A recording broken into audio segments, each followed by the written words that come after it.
तिरंगा हाथ में लेकर, झंडा हाथ में लेकर और अपराधियों के साथ में खड़े होकर मतलब अपराधों को बढ़ावा देने का ये सारा काम कर रहे हैं। वैसे भी बीजेपी के विषय में कोई कहने की बात नहीं, अपराधियों का गढ़ है बीजेपी। अपराधियों को संरक्षण देने की एक बड़ी सुरक्षित पनाह है, पनाहगाह बनी हुई है। जिन लोगों को गिरफ्तार किया गया, अगर उन्हें छुड़ाने के लिए आरएसएस के लोग, हिंदू संगठनों के लोग अगर प्रदर्शन कर रहे हैं आईजी डीआईजी ऑफिस के सामने, तो यह सिद्ध हो गया, इसमें फिर कोई बात नहीं रह गई है। वो वही हिंदूवादी संगठनों के लोग हैं जिनका काम ही इस देश में दंगा फैलाना है, धर्म के नाम पर दंगा फैलाना है।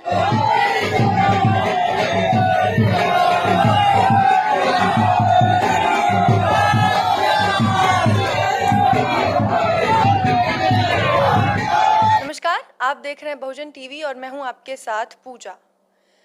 जंतर मंतर से जो शुरुआत हुई थी, जंतर मंतर पे एक पत्रकार को पकड़ के उससे कहा गया जय श्री राम बोलो, और उसके बाद हम देखते गए और धीरे धीरे करके एक के बाद एक ऐसे मुद्दे सामने आए जिसने कहीं ना कहीं देश में माहौल को खराब करने पर पूरी तरह जोर दे दिया है। एक बार फिर देश में दो समुदायों के बीच, हिंदू और मुसलमानों के बीच हिंसा भड़काने की कोशिश लगातार जारी है और ऐसी खबरें लगातार सामने आ रही हैं जिन्हें अनदेखा करना नामुमकिन है। इन्हीं सारे विषयों पर बात करने के लिए आज हमारे साथ मौजूद हैं सुप्रीम कोर्ट के जाने माने अधिवक्ता भानु प्रताप सिंह जी। सर, पहले तो आपका बहुत बहुत स्वागत है। मेरा पहला सवाल आपसे ये है सर, जिस तरीके से जो चीज़ें हो रही हैं, जैसे कि जंतर मंतर से शुरुआत हुई, उसके बाद हमने कानपुर में एक ऐसा ही सिमिलर केस देखा जहां एक रिक्शे वाले को पकड़ के उसे उसकी बच्ची के सामने पीटा गया और उसे लव जिहाद करने के इल्ज़ाम में उसे कहा गया कि जय श्री राम बोलो। उसके बाद हम देखते हैं कि मध्य प्रदेश में एक केस सामने आता है जहां एक चूड़ी बेचने वाले को पहले तो पीटा जाता है हिंदू समुदाय के लोगों द्वारा, और तथाकथित आप कह लीजिए हिंदू समुदाय के आरएसएस समर्थक लोगों के द्वारा, और उसके बाद उसे ही, उस व्यक्ति पर ही ऐसी 9 धाराएं लगाकर ऐसे उसके खिलाफ ही कानूनी कार्रवाई की जाती है और अब वही जेल में है। और उससे जिन लोगों ने पीटा, उन्हें बचाने के लिए अब हिंदू संगठन जो हैं वो सड़कों पे हैं। वो कह रहे हैं कि मध्य प्रदेश में हिंदू सुरक्षित नहीं हैं, उनकी सुरक्षा को मुकम्मल किया जाए। इन सबको आप कैसे देखते हैं, उन पे क्या कहेंगे? देखिए, ये बड़े अफसोस की या बड़े दुर्भाग्य की बात है। जिस देश में हर कोने में हिंदू का राज है, हिंदुओं की सरकार है, केंद्र में उनकी सरकार है, राज्यों में उनकी सरकार है और उनकी संख्या भी इतनी बड़ी बताई जाती है। कोई उनका नेता कहता है 100 करोड़ है, मोहन भागवत कहते हैं 130 करोड़ है। उस सब के बावजूद भी हिंदू सुरक्षित नहीं है।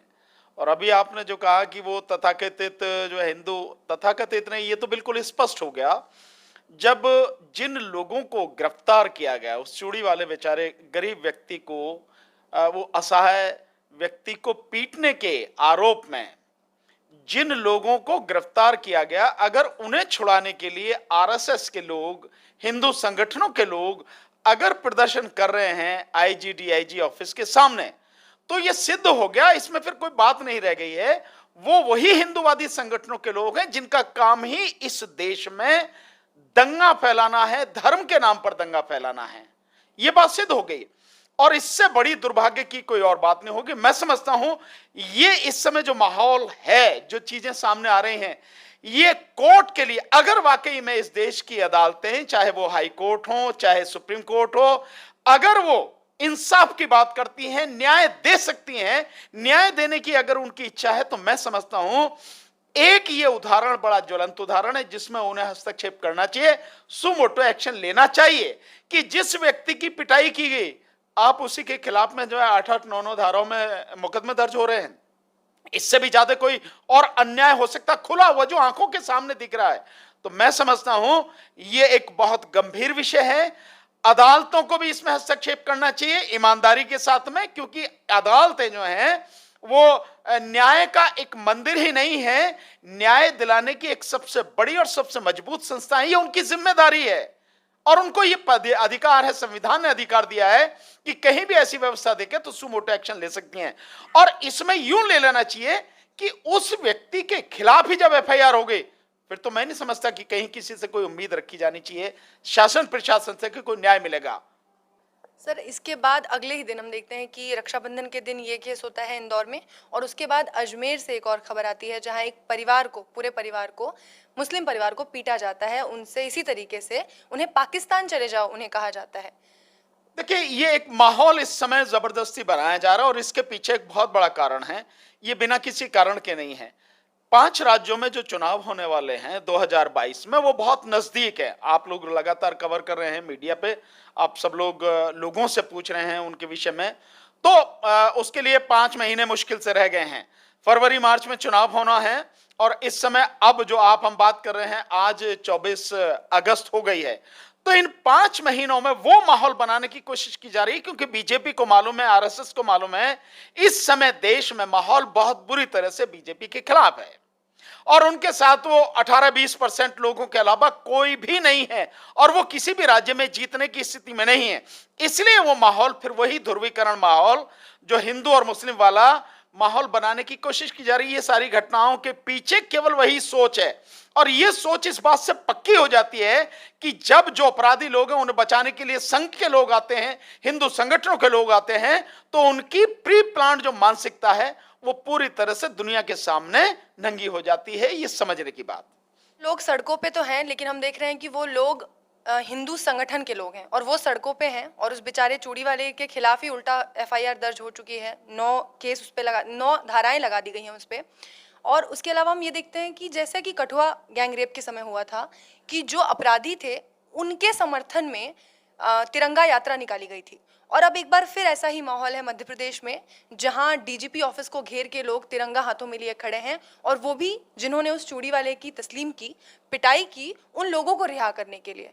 तो देखिए, मैं इसीलिए इस बात, देखिए मैंने जो बात कही है इसीलिए बात कही है कि ये जो जिस तरह से जहां जहां सरकार है, इनके सरकार के दम पर जिस तरह से इनके हौसले बढ़ रहे हैं, इन जो मतलब अपराधियों को छुड़ाने के लिए आप तिरंगा हाथ में लेकर के चल रहे हो, इसका मतलब आप देश का अपमान कर रहे हो, तिरंगे का अपमान कर रहे हो। ये तो हो ही रहा है। इसीलिए मैं बार बार कह रहा हूं कि इसका मुकाबला करने के लिए जब पब्लिक ही मुकाबला करेगी तभी होगा। अफसोस की बात है कि वो पब्लिक जिस पे अत्याचार हो रहे हैं वो तो शांत बैठी है, चुप बैठी है, और वो लोग जो अपराध कर रहे हैं वो सड़क पर हैं, और सड़क पर ऐसे ही नहीं है, तिरंगा हाथ में लेकर, झंडा हाथ में लेकर और अपराधियों के साथ में खड़े होकर, मतलब अपराधों को बढ़ावा देने का ये सारा काम कर रहे हैं। वैसे भी बीजेपी के विषय में कोई कहने की बात नहीं, अपराधियों का गढ़ है बीजेपी। अपराधियों को संरक्षण देने की एक बड़ी सुरक्षित पनाह है, पनाहगाह बनी हुई है, इसीलिए सारी चीजें हो रही हैं। एक से नहीं चाह रहा, वो सेंगर हो और उसके बाद से कितने भी लोग हैं, आपने सबको देखा, सेंगर को देखा, चिन्मयानंद को देखा, कठुआ वाला कांड आपने देखा जिसमें एक बच्ची के साथ में हुआ, और उस अपराधियों को बचाने के लिए सड़क पर तिरंगा लेके, झंडा लेके यात्रा करें, वही स्थिति है। ये लोगों को समझने की जरूरत है। दिक्कत ये बुरे जो लोग हैं, जो गंदे लोग हैं, जिस माहौल को खराब करना चाहते हैं, धर्म के नाम पर इस समाज को बांटकर इस समाज की शांति को भंग करना चाहते हैं। यह बड़ी दिक्कत नहीं है। बड़ी दिक्कत यह है कि जिन लोगों को इनका मुकाबला करना चाहिए, इनका सामना करना चाहिए, जिनको इनका विरोध करना चाहिए, वो लोग घरों में बैठे हैं, शांत बैठे हैं। यह बड़ी दिक्कत है। इसलिए मैं आपके माध्यम से चाहता हूं कि लोग वो घरों में जो बैठे हैं वो बाहर निकल कर आए, इस बात का मुकाबला करें, इन चीजों का विरोध करें। सर, सबसे बड़ा सवाल इस वक्त ये है कि 5 राज्यों में चुनाव है, और सबसे ज्यादा इंपॉर्टेंट जो फैक्टर है वो उत्तर प्रदेश का है। उत्तर प्रदेश में चुनाव है, और बीजेपी भी ये कहीं ना कहीं जानती है कि उत्तर प्रदेश का चुनाव उनके लिए 2024 के चुनाव को जीतने के लिए बेहद जरूरी है।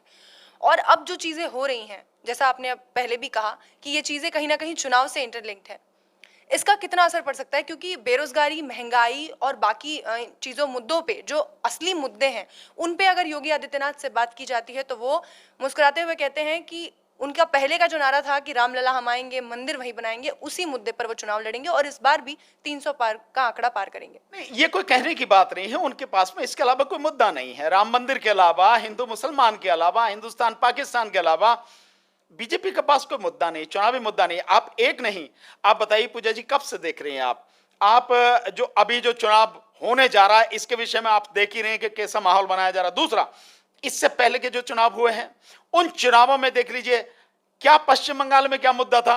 यही मुद्दा था। जो सीएनआरसी की बात करते थे, वो कहां सारी चीजें रही हैं? हर जगह हिंदू मुस्लिम हर जगह जय श्री राम, मतलब ये सारी चीजें हैं। उससे पहले जहां चुनाव हुए वहां भी यही मुद्दा। उससे पहले आप 2019 का चुनाव देखें, 2017 का चुनाव देखें, 2014 का चुनाव, ये सारे के सारे चुनाव बीजेपी के पास केवल यही मुद्दे हैं और नहीं है। और इसी मुद्दे पर अफसोस इस बात का है कि नासमझ जो जनता है इस देश की, जो धर्म का मतलब धर्म की अफीम खा के और धर्म के नाम पर अंधे होकर बट जाते हैं और एक ऐसी पार्टी जो देश को तबाह और बर्बाद कर रही है उसके साथ में खड़े हो जाते हैं। दिक्कत उन लोगों से है और शायद उन्हीं की वजह से बीजेपी की हिम्मत पड़ जाती है कि ये सब कुछ बांट रही है, हिंदू मुस्लिम में बांट रही है। ये एजेंडा जो आपने महंगाई का है, जो रोजगार का है, जो कोरोना में होने वाली मौतों का है, जो एजुकेशन का है, ये असली मुद्दे हैं। और अगर आप जाके देखें तो जनता जो है, गांव की हो, शहर की हो, आम पब्लिक चाहे कह नहीं पा रही हो मुंह से सामने, मीडिया पे आने से थोड़ा डर रही हो, मीडिया में कहीं चेहरा ना उनका दिख जाए, कहीं उनके साथ में कोई हादसा ना हो जाए जैसे हो रहे हैं। अन्यथा अगर देखें अंदर से तो लोगों के तो असली मुद्दे यही हैं, वो इन्हीं पर बात कर रहे हैं। चाहे वो किसानों का मुद्दा हो, चाहे कृषि कानून, जो तीनों कृषि कानून उनका मुद्दा हो, चाहे पश्चिमी यूपी में गन्ना किसानों की जो पेमेंट है 2 साल से रुकी हुई है 16,000 करोड़ रुपए, उसका मसला हो, ये सारी की सारी चीजें, चाहे उनके गन्ने की कीमत पर 4 साल में जो उत्तर प्रदेश सरकार ने 1 रुपया भी नहीं बढ़ाई हो, वो सारी असली मुद्दे वही हैं। लेकिन वो जानते हैं कि इन मुद्दों पर उनकी हार होनी है जबरदस्त तरीके से। वो पूरी तरह से जमानतें जब्त होंगी, मुश्किल से 50 सीटें अगर बीजेपी जीत जाए तो आप बहुत बड़ी बात समझना। अगर साफ सुथरा इलेक्शन हो गया, ईमानदारी से इलेक्शन हो गया तो, और बैलेट पेपर से हो गया तो ये 50 सीटें भी नहीं आने की। तो ये जो सारी की सारी चीजें हैं, उसी के लिए माहौल ये बनाया जा रहा है। और आप ये मत सोचिए देश के किसी कोने में अगर हिंदू मुस्लिम की घटना होगी तो उसका असर पूरे देश पर पड़ेगा, और ये इसीलिए ये सारी चीजें करने की कोशिश की जा रही है। सर, जो आपने धर्म की अफीम की बात की, वो कहीं ना कहीं लोगों में एक तरीके से हम देख रहे हैं घुलती जा रही है। और अब ये हिंदू मुस्लिम का के बीच में जो जहर है, जिसे घोलने में कहीं ना कहीं सरकार कामयाब भी हो रही है, हम उसका असर देश पे देख रहे हैं। इसे कैसे दूर किया जा सकता है? इसका केवल एक चीज, केवल एक ही तरीका है जिससे इसे दूर किया जा सकता है, और वो तरीका जानते हुए भी कम से कम बीजेपी या और ये जो जितनी भी पार्टियां हैं ये नहीं करेंगी। बीजेपी तो करेगी ही नहीं, और पार्टी में नहीं। और वो है इस देश का एजुकेशन सिस्टम, इस देश की शिक्षा पद्धति को सुधारिए। और शिक्षा पद्धति में बड़ा एक मैं कहूंगा क्रांतिकारी परिवर्तन होना चाहिए। उसका पूरा सिस्टम जो है वो सुधारना चाहिए। इस देश में जो दुनिया में सबसे बढ़िया शिक्षा हो वो शिक्षा हो, और वो सब लोगों को मिले। गांव दूर दराज का जो कोई गांव हो जहां आने जाने तक में दिक्कत हो, वहां भी वही शिक्षा मिले जो दिल्ली में, राजधानी में किसी अमीर के बच्चे को शिक्षा मिलती है। और यह शिक्षा मेरे हिसाब से अगर हमें कभी मौका मिला तो हम निश्चित रूप से यह काम करेंगे। अगर शिक्षा होनी चाहिए तो वो स्नातक यानी ग्रेजुएशन तक, बीए हो, बीएससी हो, बीकॉम हो, ये जो सारी चीजें हैं यहां तक शिक्षा जो फ्री होनी चाहिए। क्वालिटी एजुकेशन होनी चाहिए, उत्कृष्ट शिक्षा होनी चाहिए, और उस शिक्षा में कई चीजें शामिल होनी चाहिए। जैसे मैं आपको कह सकता हूं कि जो 12वीं तक शिक्षा है, कम से कम 12वीं तक की शिक्षा इस तरह की होनी चाहिए। स्कूल के लिए कोई काम नहीं हो, घर के लिए कोई काम नहीं हो, घर के लिए कोई काम नहीं हो, बच्चे जो हैं स्कूल में ही पढ़ें।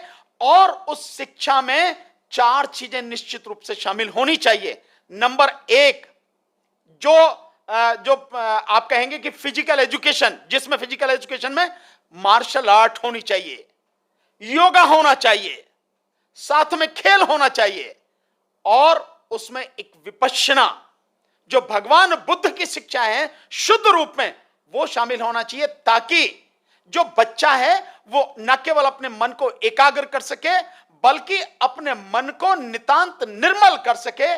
उसके अंदर से जो गंदगी है वो पूरी तरह से साफ हो सके। और ये केवल भगवान बुद्ध की शिक्षाओं से, विपश्यना से ही संभव है, किसी और चीज से संभव नहीं है। तो ये 4 चीज शामिल करें।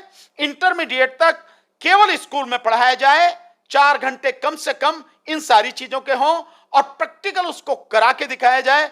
और इसके अलावा बीए से जो एजुकेशन हो, ग्रेजुएशन की एजुकेशन जो है वो निश्चित रूप से बढ़िया उत्तम तरीके की हो, और वो पूरी तरह से फ्री होनी चाहिए, फ्री ऑफ कॉस्ट। किसी भी जाति, किसी भी धर्म, किसी भी तरह का व्यक्ति हो, बड़ा हो छोटा हो, पैसे वाला हो, गरीब हो, हर किसी को अनिवार्य रूप से शिक्षा मिले और क्वालिटी एजुकेशन मिले और फ्री मिले। यह सिस्टम केवल इसी से सुधर सकता है। इसी से सुधरेगा तब आपको, जब एक बच्चा ग्रेजुएशन करके 16 साल में निकल के जाएगा, तब आपको वो माहौल पता लगेगी 16 साल बाद, कि जब देखेंगे आपके देश हमारा किस स्तर पर पहुंच गया, उसका मानसिक स्तर कितना ऊंचा उठ गया है। और इन जो धर्म और जाति की जो छोटी छोटी संकीर्ण ये गांठें हैं, जो ये बंधन हैं, जो ये एक तरह से कह सकता हूं जो गंदगी है, इस गंदगी से बाहर निकल पाएगा। बिना इसके संभव नहीं है। केवल एजुकेशन, क्वालिटी एजुकेशन, वही इसको ठीक कर सकती है, और कोई तरीका नहीं।